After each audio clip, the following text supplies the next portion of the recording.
الحمد لله رب العالمين والصلاة والسلام على رسوله الكريم أما بعد فأعوذ بالله من الشيطان الرجيم بسم الله الرحمن الرحيم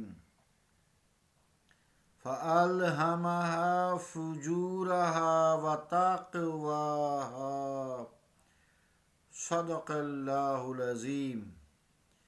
واجب الاحترام سامعین، السلام علیکم ورحمۃ اللہ وبرکاتہ۔ آیت کریمہ جو تلاوت کرنے کی سعادت حاصل ہوئی ہے، اس کا ترجمہ یوں ہے: پس ہم الہام کرتے ہیں فسق و فجور کا اور تقوی کا۔ اللہ کا قول سچا ہے جو بڑی ہی عظمت والا ہے۔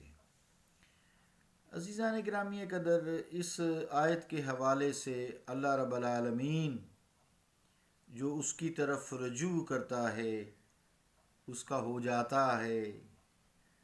نفس امارہ جو گناہوں کا نفس ہے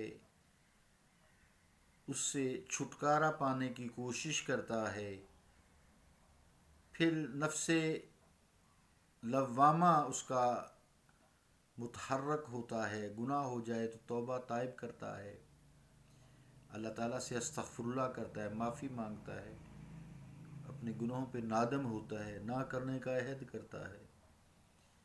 وہ تیسرے نفس میں جب آتا ہے جسے نفس ملہمہ کہتے ہیں، فَأَلْهَمَهَا فُجُورَهَا وَتَقْوَاهَا، جو میں نے آیت بھی پڑھی ہے، تو اللہ تعالیٰ اس کی رہنمائی کرتا ہے،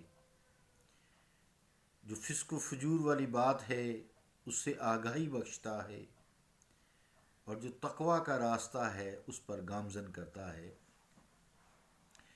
اس مختصر سی گفتگو کے بعد اللہ تعالیٰ نے ہم پہ فضل کیا کہ آج ہم 40 دن کے بعد پھر اس موضوع جس کو ہم تزکیہ نفس کہتے ہیں، جو مصطفیٰ کریم صلی اللہ تعالیٰ علیہ وآلہ وسلم کی بعثت کے 4 مقاصد میں سے ایک مقصد ہے نفس کی پاکیزگی کی تعلیم۔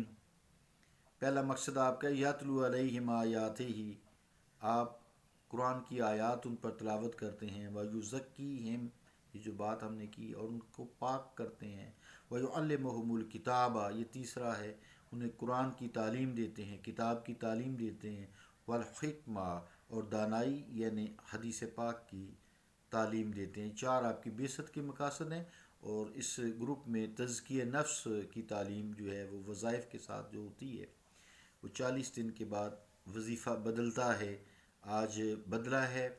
تو اس حوالے سے سب سے پہلے ہم نے نفس امارہ کیا تھا، جس کا ذکر تھا لا الہ الا اللہ، یہ ہم نے 40 دن کیا تھا، اور روزانہ 1750 مرتبہ کیا تھا، اور 40 دن میں 70,000 ہوا تھا۔ پھر دوسرا نفس جو ابھی ہم نے کل پورا کیا ہے، نفس لوامہ تھا، یعنی گناہ ہو جائے تو اس پہ ملامت کرنے والا نفس، اس کا ذکر تھا یا اللہ، یہ ہم نے روزانہ 1500 مرتبہ کیا، اور اس طرح پورے 40 دن میں 60,000 مرتبہ 60,000 ٹائمز ہوا تھا۔ تو آئیے آج نفس ملہمہ کے بارے میں کچھ گفتگو کرتے ہیں اور اس کا ذکر شروع کرتے ہیں اگلے 40 دن کے لیے۔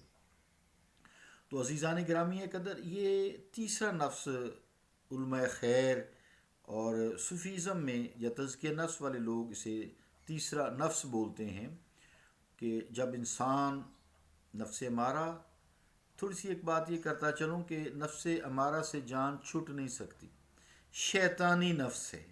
یہاں تک سمجھنے کے لیے آپ بات کو سمجھیں کہ روزوں میں، رمضان شریف میں شیاطین قید کر دیے جاتے ہیں، یہ بات درست ہے، لیکن یہ جو نفس امارہ جو اندر شیطان ہمارے گھسا ہوا ہے، اندر جو گھسا ہوا ہے، یہ قید نہیں ہوتا، یہ بات یاد رکھیے۔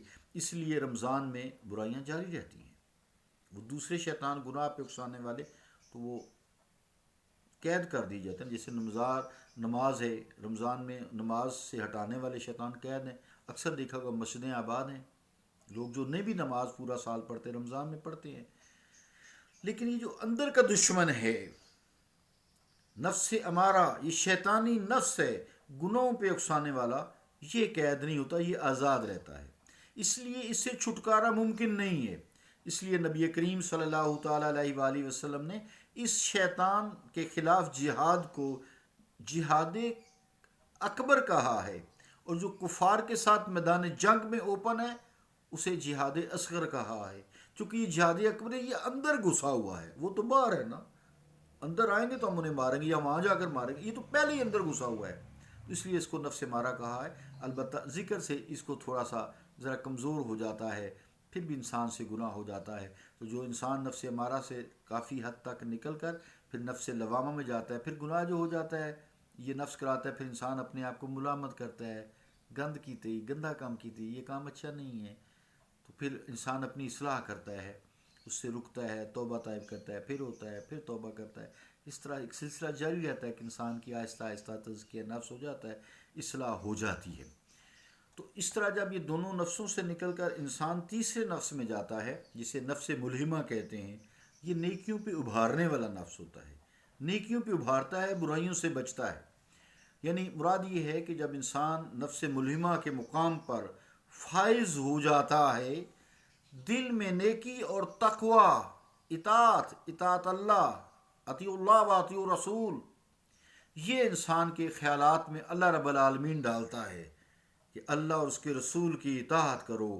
یہ جب ڈالتا ہے تو اس کو کہتے ہیں الہام کرتا ہے. جو میں نے آیت پڑھی ہے فَأَلْهَمَهَا فُجُورَهَا وَتَقْوَاهَا، تو یہ اللہ تعالیٰ الہام کرتا ہے. الہام کرتا ہے بات کو دل میں پہنچا دینا، بات کو دل میں انڈیل دینا، بات کو دل میں ڈال دینا، یا خیال کو اس طرف لگا دینا، قلب کو، دل کو، ذہن کو اس طرف لگا دینا، اس کا شعور بخش دینا. بہت سارے اس کے معنی ہیں.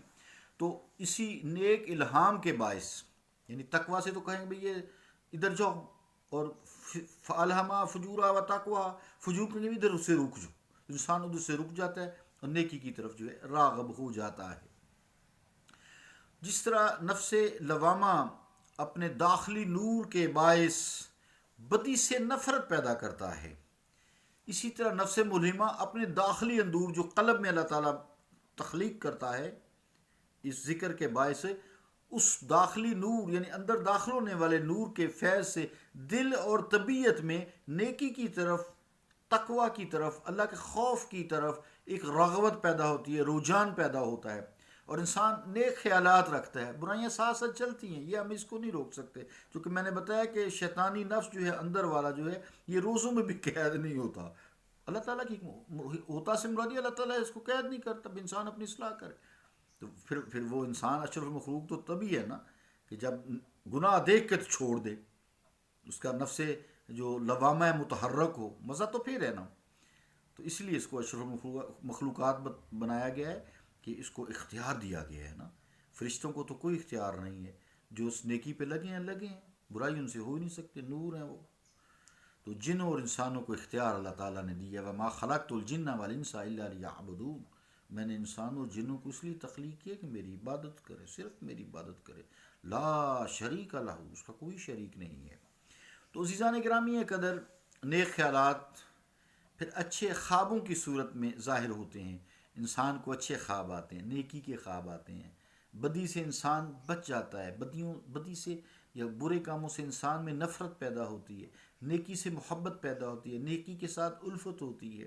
مسجد میں دل لگتا ہے، نیکی کے کاموں میں دل لگتا ہے. جہاں مجمع ہا والا بیٹھا ہو، فسق و فجور والا بیٹھا ہو، وہاں انسان کا دل اچاٹ ہو جاتا ہے، وہاں سے بھاگ نکلنے کی کوشش کرتا ہے.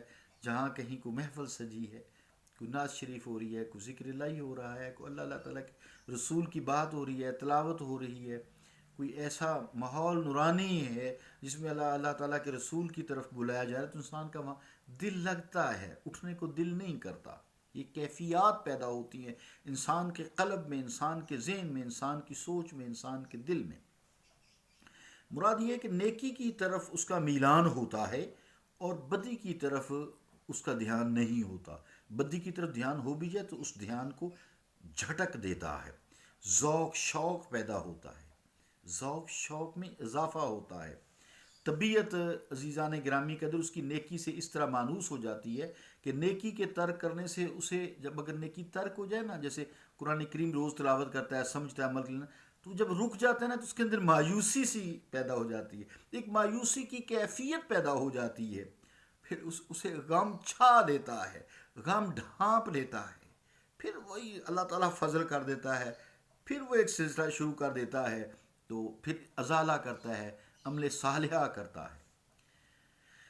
اگلے کلپ میں جو ہے نا نفس ملہمہ کی صفات بیان کرتا ہوں خوابوں میں، چونکہ یہ انسان خوابوں کے ذریعے گائیڈ ہوتا ہے۔ اگلے کلپ میں انشاءاللہ تعالیٰ اس کو بیان کرتا ہوں۔ صلی اللہ تعالیٰ علی رسول خیر خلقہ محمد وعلی آلہ وصحابہ اجمعین برحمتک یا ارحم